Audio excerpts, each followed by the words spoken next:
14.30 कल के सेशन में वोडाफोन आइडिया लिमिटेड यहां पर गिरावट शो करता है और उसके बाद में 13.80 पर हमारा नेक्स्ट बेस लाइन और ट्रेजेक्ट्री बन जाती है वोडाफोन आइडिया लिमिटेड के अंदर।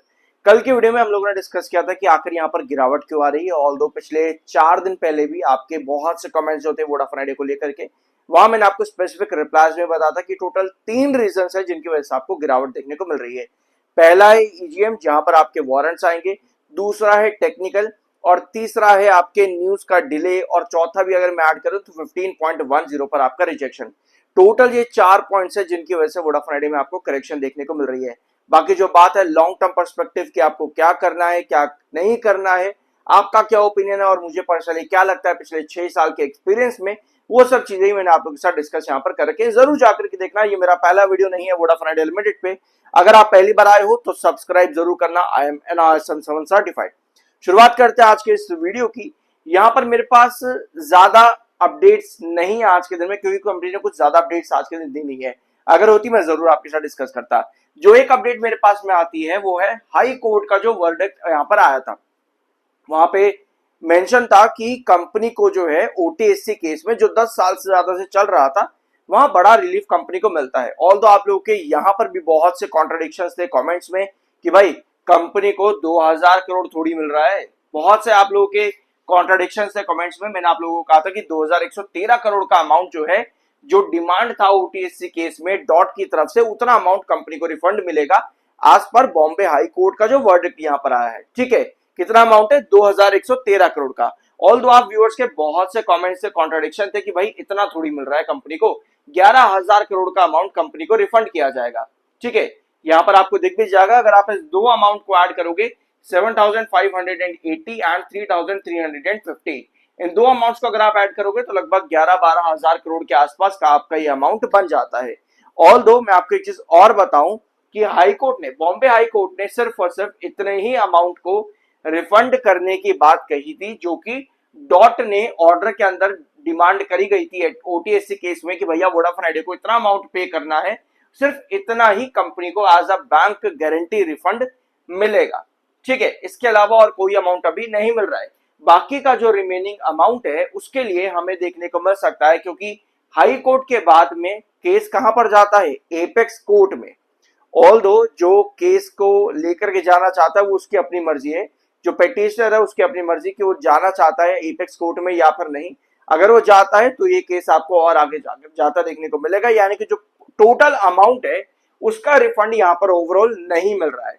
तो नमूरा ने यहाँ पर क्या बताया है वोडाफोन आइडिया लिमिटेड के बारे में, उसको यहाँ पर एक बार समझ लेते हैं। तो नमूरा ने इन सब चीजों को यहाँ पर मेंशन करते हुए, बॉम्बे हाई कोर्ट, आगे जाकर के एपेक्स कोर्ट के फैसले का वेट हमको करना पड़ेगा, इन सब चीजों को देखते हुए नमूरा ने कहा है कि भैया न्यूट्रल रेटिंग हम रखते हैं वोडाफोन आइडिया लिमिटेड के अंदर, न्यूट्रल रेटिंग, और टारगेट दिया है 12 रुपए 60 पैसे, 12 रुपीज 60 पैसे का टारगेट दिया है वोडाफोन आइडिया लिमिटेड में नमूरा ने। ऑलराइट, तो ये हो गया आपका मार्केट एक्सपर्ट्स और ब्रोकरेज हाउसेस का क्या मानना है। इसके अलावा आप चाहो तो ये वाले पैरास भी यहाँ पर रीड कर सकते हो। ठीक है, इसको भी रीड कर लेना। इन्होंने यही कहा है इन शॉर्ट कि अभी हमको इंतजार करना पड़ेगा कि आगे जाकर के इस केस में जो बाकी का अमाउंट है उसका रिवर्सल, हमको पोटेंशियल रिवर्सल मिलता है या नहीं मिलता और कितने टाइम के अंदर मिलेगा। अच्छी चीज ये है वोडाफोन आइडिया लिमिटेड में आज के सेशन में कि जो आपका टेक्निकल कल तक बेयरिश था 80s और 70s पर, आपके MFI एंड RSI थे रिस्पेक्टिवली, वो आज के सेशन में करेक्ट हो चुके हैं। 72.5 पर आपका MFI, 65.5 पर आपका RSI। लेकिन इतना ही नहीं, क्योंकि दिन के आखिर में क्लोजिंग आते आते आपका MFI 65.3 पर क्लोज हुआ है और RSI 60.5 पर क्लोज हुआ है। यानी सिर्फ एक सेशन के अंदर 14.30 से गिरते ही 13.80 में आने पे आपका 80s का MFI 60s पर आ गया और आपका 70s का MFI भी 60s पर यहां पर आ चुका है। ऑलराइट, अब आते हैं वोडाफोन आइडिया लिमिटेड के चार्ट पर। पहली बार आए हो और अभी तक सब्सक्राइब नहीं किया है जरूर कर देना। ठीक है, हमारे पास दो चार्ट है, एक डेली टाइम फ्रेम का चार्ट है, एक 1 आवर टाइम फ्रेम का चार्ट है। यहाँ पे कैंडल का फॉर्मेशन समझना वोडाफोन आइडिया में आपके लिए बहुत ज्यादा जरूरी है, बहुत ज्यादा, क्योंकि 15.1 से लेवल्स नोट करते चलना। यहाँ पर 15.1 पे आपके पास बेरिश इनगल्फिंग कैंडल है, इसको आप इन्वर्टेड हैमर कहो, शूटिंग स्टार कहो, वो आपकी अपनी मर्जी है।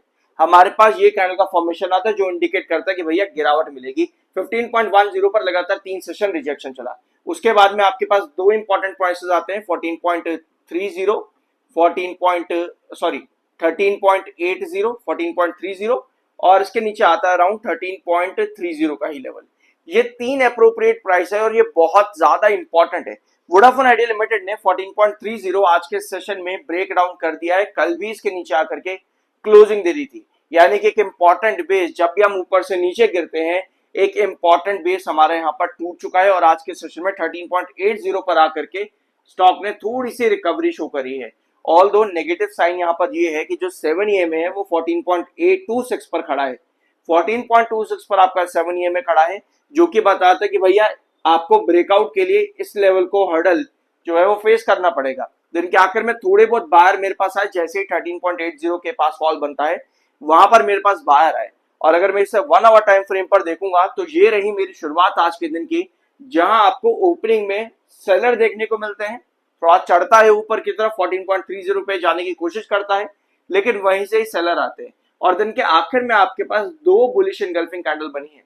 दिन के आखिर में दो बुलिश एंगल्फिंग कैंडल, ध्यान से देखना, ये वाली कैंडल बुलिश एंगल्फिंग होती है जो कि एक इंपॉर्टेंट बेस के पास बनती है। 13.80 पर ये कैंडल बनी आपके पास, जैसे ही आपको दिन के आखिर में एक और कैंडल देखने को मिलती है, इसको हम कहते हैं स्टॉप कैंडल, जो कि आपको इंडिकेट करती है कि भैया जो फॉल और आ सकता था 13.80 के नीचे आज के सेशन में, उसको दिन के आखिर के अंदर रोका है वोडाफोन आइडिया लिमिटेड में।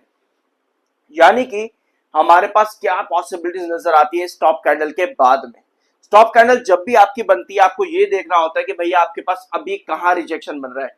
तो 1 आवर टाइम फ्रेम पर 13.97 ये हमारा इंपॉर्टेंट कल के दिन का लेवल रहेगा। 13.97 1 आवर टाइम फ्रेम पर कल के दिन हमारा एक इंपॉर्टेंट लेवल है, इंपॉर्टेंट ट्रेंड है वोडाफोन आइडिया लिमिटेड के लिए। इसको सस्टेन करता है तो ही हम 14.26 पर वापस आ सकते हैं। ओवरऑल जो ट्रेंड यहाँ पर अभी वोडाफोन आइडिया लिमिटेड का है वो कहीं ना कहीं बेरिश नजर आता है, जिसमें 13.30 तक गिरने के चांसेस काफी ज्यादा हाई हैं। सो अगर आपको यहाँ पे ब्रेकआउट चाहिए तो उसके लिए 14.26 तो आपको क्रॉस करना पड़ेगा ही, क्योंकि डेली टाइम फ्रेम पर ये आपका 7 EMA का रिजेक्शन है, जो कि आपके हॉरिजॉन्टल रिजेक्शन पर भी खड़ा है 14.30 के पास में। तो आपके पास दो चीजें बनती हैं जो कि आपके इस ट्रेंड को और ज्यादा कॉन्क्रीट करती हैं, एक तो हॉरिजॉन्टल रिजेक्शन और दूसरा 7 EMA डेली टाइम फ्रेम का। यहां सस्टेन नहीं कर पाता है, दैट मींस कि आप 13.30 पर ड्रॉप कर रहे हो 13.80 को गिराने के बाद में। तो ये है सिचुएशन इस समय वोडाफोन आइडिया लिमिटेड की। कुछ नया जानने को मिला हो सब्सक्राइब जरूर करना, मिलता अगले वीडियो में।